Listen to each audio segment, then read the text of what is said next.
পাত্রীপক্ষের সামনে বসে আছি। নিজের কাছে নিজেকে চিড়িয়াখানার প্রাণীর মতো লাগছে। সবাই কেমন করে যেন চেয়ে আছে আমার দিকে। আমার ডান পাশে বসে আছে আমার আম্মু, আর বাম পাশে বসে আছে আমার মামি, আর শারমিনের পাশে যে বসে আছে সে হয়তো পাত্রীই হবে। এই নিয়ে হয়তো 18 বারের মতো পাত্রী দেখতে এসেছি। সবাই পাত্রীকে বিভিন্ন প্রশ্ন করছে, আর আমি এক ধারে নিচের দিকে চেয়ে আছি। কথা শেষ হওয়ার পর আমরা বাড়ির উদ্দেশ্যে রওনা হলাম।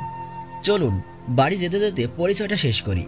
আমি আসিফ, মাস্টার্স কমপ্লিট করে এখন একটি ব্যাংকে চাকরি করছি।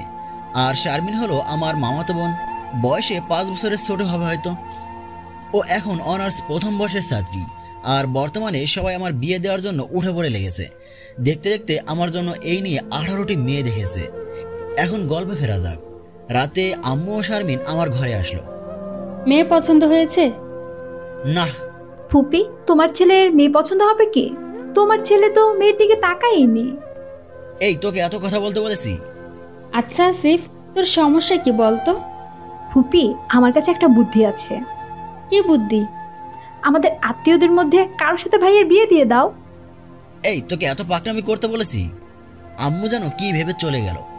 ভাইয়া, তোমার বিয়ে তো আমি খাবই, তোমার বিয়েতে আমি নাচবো। শারমিন সে তো দৌড়ে পালিয়ে গেছে। আম্মু গেছে মামার বাসায়। মামা আর আমরা পাশাপাশি বাড়িতেই থাকি। আর যাওয়ার সময় বলে গেছে শারমিন যেন আমাদের বাড়ি থেকে বের না হয়। যদিও দিনের বেশিরভাগ সময় শারমিন আমাদের বাসায় থাকে। আম্মু মামা মামির সামনে বসে আছে। কিরে বোন, কিছু বলবি? হ্যাঁ ভাইয়া, খুব গুরুত্বপূর্ণ কথা আছে। কি কথা আপা, বলেন। আপনাদের কাছে একটা জিনিস চাইবো ভাইয়া, দিবেন? কখনো কি এমন হয়েছে যে তুই কিছু চেয়েছিস আর আমি দেইনি? কিন্তু আজকে আমি অন্য কিছু চাইবো, এবং সেইটা আমাকে দিতেই হবে। আচ্ছা দিব, এখন বল। কথা দিচ্ছ তো? হ্যাঁ, কথা দিলাম, এবার বল। তোমার মেয়েকে আমি আমার পুত্রবধূ করে নিয়ে যেতে চাই। মামির সাথে সাথে সেখান থেকে উঠে চলে গেল। আম্মুর আর বুঝতে বাকি রইল না যে মামি এই ব্যাপারে খুশি নন। তাই আম্মুও সেখান থেকে মন খারাপ করে চলে আসতে নিল। পেছন থেকে মামি আম্মুকে ডাক দিল। কি হলো বেন সাহেবা, মিষ্টি মুখ না করেই চলে যাচ্ছেন যে? আম্মু সে তো খুব খুশি, কারণ সে তার মনের মতো একটা পুত্রবধূ পাবে। কিন্তু আমি চিন্তা করেছি অন্য কিছু। কি চিন্তা ভাইয়া? আসিফ আর শারমিন সারাদিন একে অপরের সাথে লেগে থাকে। তারা কি নিজেদেরকে মানিয়ে নিতে পারবে? স্বামী স্ত্রীর সম্পর্ক হলো পবিত্র সম্পর্ক। আল্লাহ তাআলা নিজেই সম্পর্কে ভালোবাসার সৃষ্টি করে দিবেন।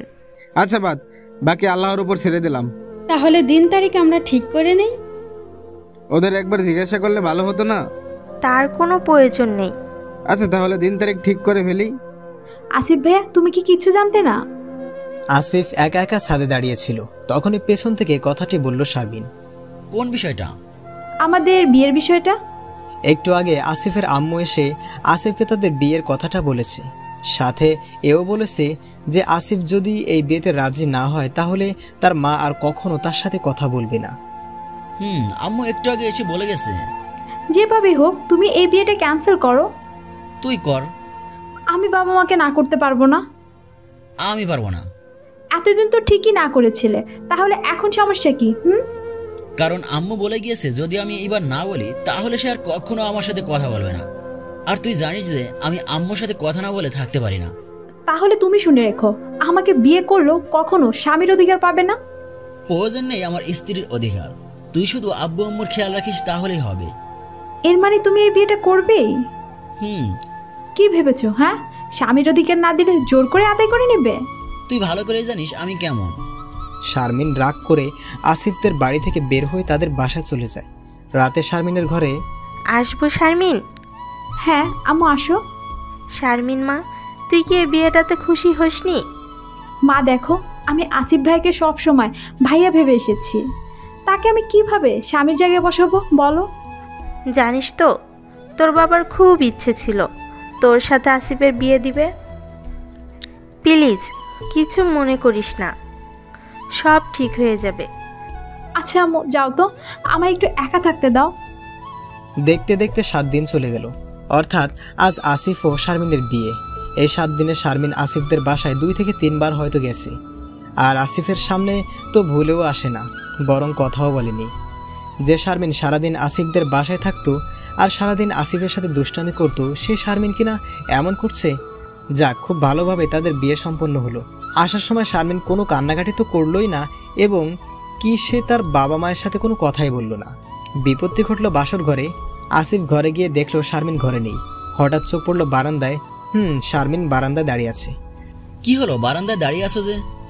রাগ করে আছো? শারমিন কোনো কথা বলছে না, এক মনে আকাশের ওই চাঁদটার দিকে চেয়ে আছে। আসিফ পেছন থেকে শারমিনের কাঁধে হাত রেখেছে। সাথে সাথে শারমিন বলল, খবরদার, আমার গায়ে হাত দিবি না। এগুলো কেমন বেয়াদবি? আমি তোমাকে তুমি করে বলছি, আর তোমার বলা উচিত আমায় আপনি করে বলার, কিন্তু তুমি আমায় তুই করে বলছো। প্রথমত আমি তোকে স্বামী হিসেবে মানিই না, তাই আপনি করে বলার কোনো সুযোগই নেই। আর আগে তুমি করে বলতাম, কারণ আগে তুই আমার ভাই ছিলি, কিন্তু তুই সেই অধিকার হারিয়েছিস। আচ্ছা ভেতরে চলো, ঘুমাবে এখন। আমি তোর সাথে এক বিছানায় শুব? এটা তুই ভাবলি কিভাবে? তাহলে কই শুবো তুমি? আমি নিচে শুব, তবুও তোর সাথে নয়। আচ্ছা তুমি খাটে ঘুমাও, আমি ফ্লোরে ঘুমাচ্ছি। এগুলো করে তুই আমার মন গলাতে পারবি না। ভালো করে শুনে রাখ, তুই কখনো আমার কাছ থেকে স্বামীর অধিকার পাবি না। পরের দিন সকালে শারমিনের ডাকে ঘুম ভাঙল। আসিফ, আয় আসিফ, ওঠ। কি হলো, ডাকছো কেন? খাটে এসে ঘুমা। কেন? তুই না বলছিলি আমাদের বিষয়ে কেউ যেন না জানে? এখন তুই যদি নিচে ঘুমিয়ে থাকিস তাহলে সবাই বুঝে যাবে যে তোর আর আমার মাঝে কিচ্ছুই ঠিক নেই। আচ্ছা ঠিক আছে। শারমিন, একটা কথা বলবো? যা বলার বলে ফেল, এত ভনিতা করার প্রয়োজন নেই। সবার সামনেও কি তুমি আমাকে তুই করে বলবে? জি না, তখন আপনি করেই বলবো। নিচে খাবারের জন্য ডাকছে, তাই আমি আর শারমিন ফ্রেশ হয়ে নিচে নামলাম। নিচে এসে দেখি মামা মামি অর্থাৎ আমার বর্তমান শ্বশুর শাশুড়ি এসেছেন আমাদের নিতে। শারমিন, যা জামাই বাবাজিকে নিয়ে রেডি হয়ে নে, আজ আমাদের বাসায় যেতে হবে। বাবা, আমি যাব না ওই বাসায়। কেন মা, কি হয়েছে? এইটা তো আমারই বাড়ি, তাই বলছি থাকি না এই বাসায়। মন খারাপ হলে না হয় যাব তোমাদের বাসায়। কিন্তু শারমিন মা, এটা তো নিয়ম, কত মানুষ আসবে তোদের দেখতে। ঠিক আছে ফুপা।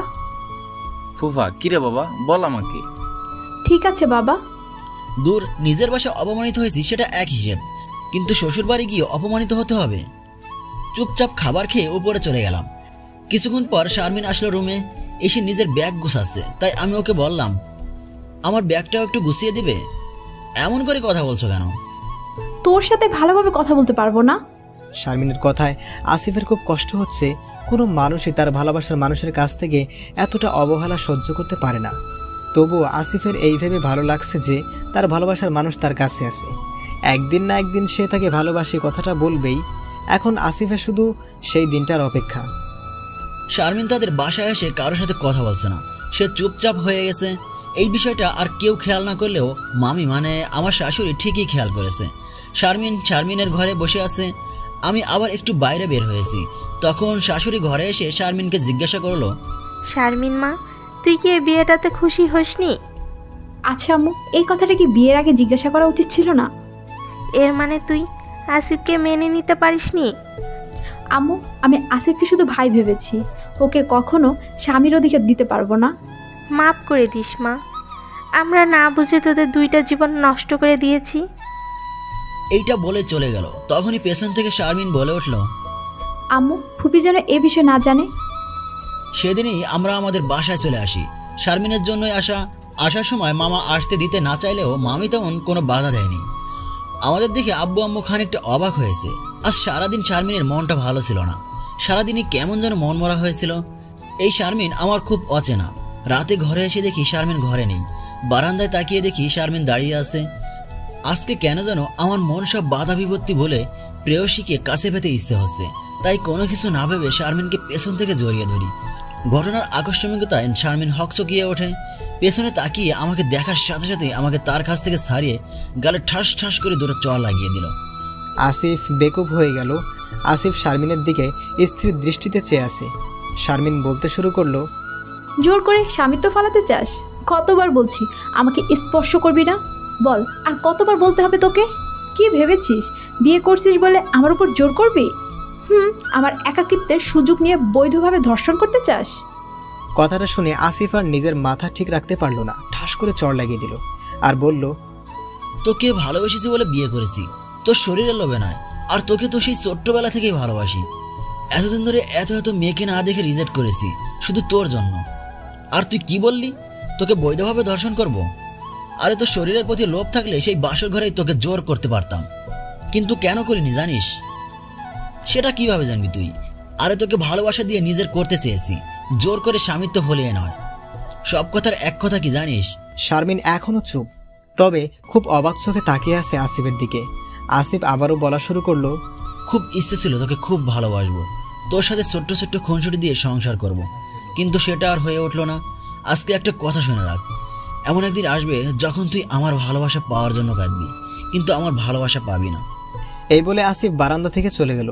আর শারমিন, সে তো এখনও সেখানে স্তব্ধ হয়ে দাঁড়িয়ে আছে বললে ভুল হবে।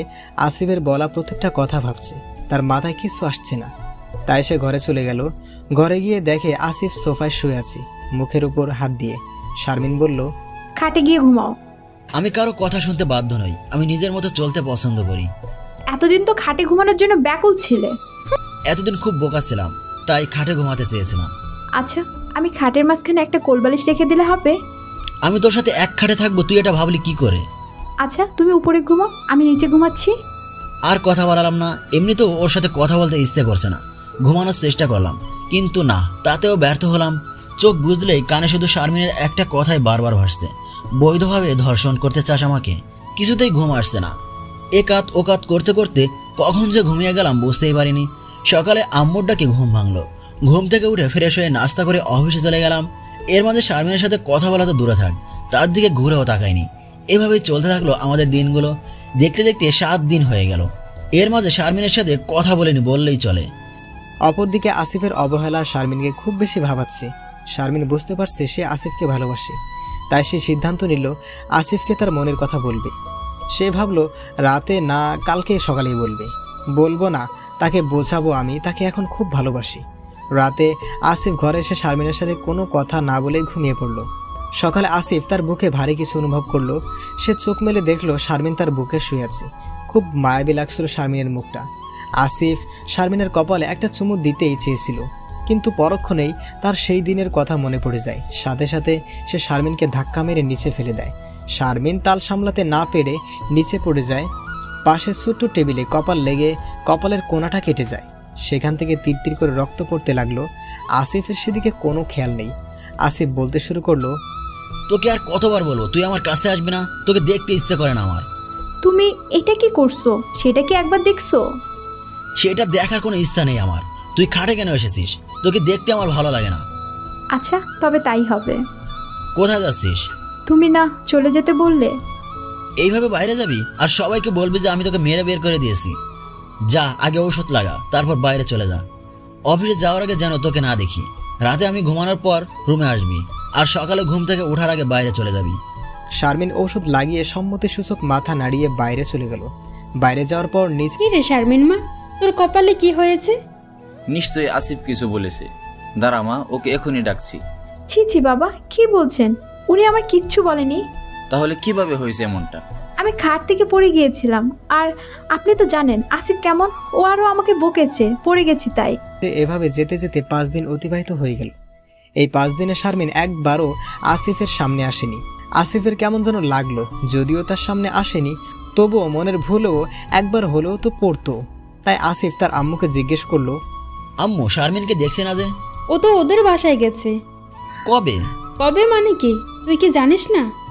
কই না তো, কবে গেল? একটা মেয়ে গত 4 দিন যাবত এই বাড়িতে নেই, যে কিনা তোর বউ। সে 4 দিন ধরে নেই, আর তুই কিছুই জানিস না? আসিফ তো এই কথা শুনেই পুরাই শকড।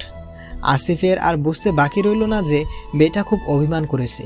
আসিফের মা বলল, আচ্ছা আসিফ, সত্যি করে একটা কথা বলবি? আম্মু বলবো। কি কথা?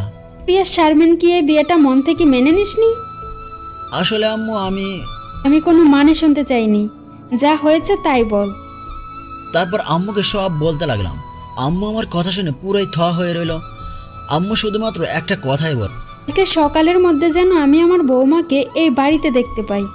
যেভাবেই হোক শারমিনকে কাল সকালের মধ্যেই এই বাড়ি ফিরিয়ে আনতে হবে। এক কাজ করি, শারমিনদের বাড়ি তো পাশেই, এক কাজ করি এখনই গিয়ে নিয়ে আসি। যেই বলা সেই কাজ। শারমিনদের বাড়িতে গিয়ে কলিং বেল চাপ দিলাম। দরজা খুললো আমার মামি, মানে আমার শাশুড়ি। আমাকে দেখে খুব অবাকই হলো। আসলে মা, শারমিনকে একটু ডেকে দেবেন, ওকে নিতে এসেছিলাম। সে কি বাবা, মাত্র এসেছো, বসো, খাওয়া দাওয়া করো, এরপর সকালে যেও। আমি আর কিছু বললাম না। মামি এর মধ্যে শারমিনকে ডেকে নিয়ে এসেছে। দেখলাম চেহারাটা কেমন শুকিয়ে গেছে।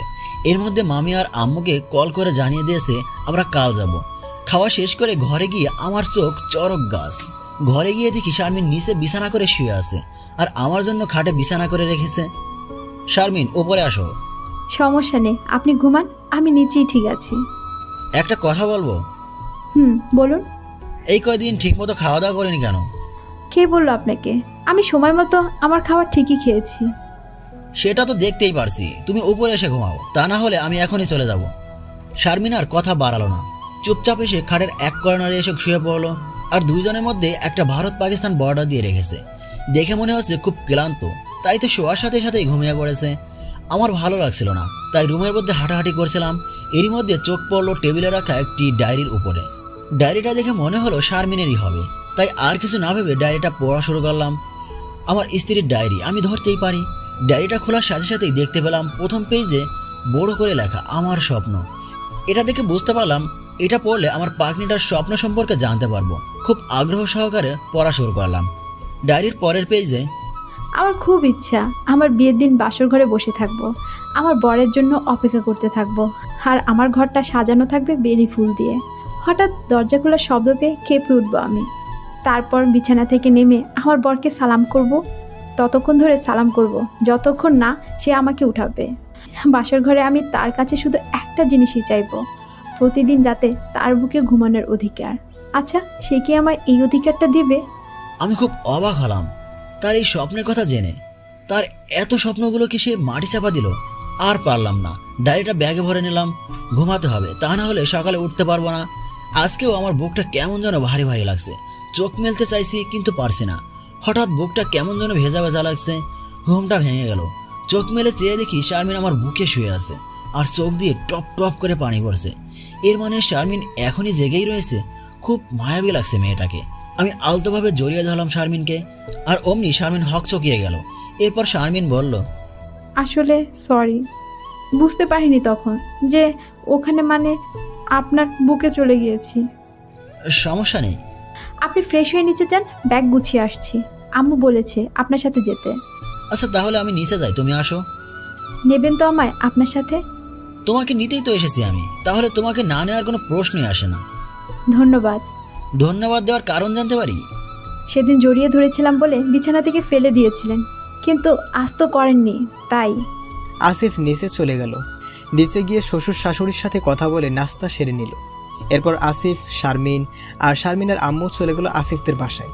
সেখানে গিয়ে ঘটল বিপত্তি। বাসা যাওয়ার সাথে সাথে আম্মু বলল, আসিফ, শারমিন, তোমরা ফ্রেশ হয়ে আমার রুমে আসো। এই কথা বলে আম্মু আর মামি আম্মুর রুমে চলে গেল। কিছুক্ষণ পর আম্মুর রুমে, তোমরা কিন্তু আমাদেরকে বলতে পারতে। আসিফ শারমিন নিশ্চুপ। আমাদের অজান্তেই আমাদের দ্বারা খুব বড় একটা ভুল হয়ে গেল। আম্মু এভাবে বলো না, সব ঠিক হয়ে যাবে। না, কিচ্ছু ঠিক হবে না। আমি একটা সিদ্ধান্ত নিয়েছি।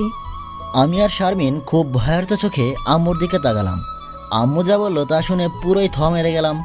আজ থেকে শারমিন উপরতলায় আসিফের রুমে থাকবে, আর আসিফ তুমি গেস্ট রুমে থাকবে। উপরতলার গেস্ট রুমে না, নিচের তলায় গেস্ট রুমে। আম্মু, আমরা এক রুমে থাকলে সমস্যা কোথায়? আমি বলেছি, বাস এটাই আমার শেষ কথা। মা, আমি বলছি কি, আমরা একদম কোনো কথা না, আর এর মধ্যে কেউ কারোর সাথে কোনো কথা বলবে না। আমার মনটা খারাপ হয়ে গেল, তাই মন খারাপ করে উপরে যেতে লাগলাম। আম্মু বলল, 10 মিনিটের মধ্যে তোমার প্রয়োজনীয় জিনিস নিয়ে নিচের রুমে চলে আসো। মা, আমি যাব ওনাকে সাহায্য করতে। আর কোনো দরকার নেই, ও নিজেরটা নিজে করবে। আসিফ, যাও রুমে যাও। আর শারমিন, আসিফ রুম থেকে বের হলেই তবেই তুই রুমে যাবি। এখন এখানে বস। আসিফ আর কি করবে, চলে গেল রুমে। সব কিছু নিয়ে যাওয়ার সময় বলে গেল তার আম্মুকে যাতে করে শারমিন রুমে যেতে পারে। এইদিকে শারমিন চলে যাওয়ার পর আম্মুর রুমে, ভাবি, আমার মনে হয় আমাদের আইডিয়াটা কাজ করেছে। হ্যাঁ আপা, মনে হয় কাজ হয়েছে। এবার হয়তো ওরা একে অপরকে ভালোবাসবে। এদিকে আসিফের কিছুই ভাল লাগছে না, কারণ সে আবারও শারমিনকে ভালোবেসে ফেলেছে। শারমিন যে আসিফকে ভালোবাসে না তা কিন্তু নয়, সেও আসিফকে খুব ভালোবাসে। টানা 4 দিন সে আসিফকে ছাড়া ছিল, সে রাতে ঘুমাতে পারেনি। আসলে প্রিয়জনের অবহেলায় মানুষকে ভালোবাসতে শেখায়। শারমিন যখন আসিফের বুকে মাথা রেখে ঘুমিয়েছিল তখন তার কাছে আসিফের বুকটাই পৃথিবীর সবচেয়ে নিরাপদ স্থান মনে হয়েছে। না, কোনো মতে শারমিনের ঘুম আসছে না। আর এদিকে আসিফেরও একই অবস্থা। মাত্র 1 দিন শারমিন তার বুকে মাথা রেখে ঘুমিয়েছে, এতেই আসিফের মনে হয় আসিফের অভ্যাস হয়ে গেছে। তার বুকটা খুব খালি খালি লাগছে। এমন সময় আসিফের ফোনে মেসেজের টিউনটা বেজে উঠল। তাকিয়ে দেখলো শারমিন মেসেজ দিয়েছে, আপনি একটু আমাদের রুমে আসবেন। আমাদের রুম মানে? বিয়ের আগে যেটা আপনার রুম ছিল সেটাই এখন আমাদের রুম। দরজা খুলে রাখো, আমি আসছি। কথাগুলো তারা মেসেজের মাধ্যমে বলছিল। তারপর আসিফ চলে গেল তার রুমে, অর্থাৎ বর্তমানে আসিফ ও শারমিনের রুমে। আসিফ রুমে ঢোকার সাথে সাথে শারমিন বলল, দরজা লাগিয়ে দিন। লাগাচ্ছি। আপনি এখনো ঘুমাননি কেন? কে বললো তোমাকে? আমি মেসেজ দেওয়ার সাথে সাথে রিপ্লাই দিয়েছেন, এর মানে আপনি ঘুমাননি।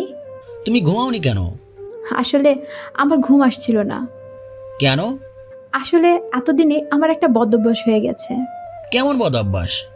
আসলে এতক্ষণ ঘুমানোর অনেক চেষ্টা করেছি কিন্তু ঘুমাতে পারিনি। আপনার বুকে মাথা রেখে একটু ঘুমাতে দিবেন? একটা কথা বলবো? বলেন। তোমায় বুকে নিয়ে আসার আমার যে ঘুম আসছিল না। আসিফের কথা শুনে শারমিন খুব লজ্জা পেল।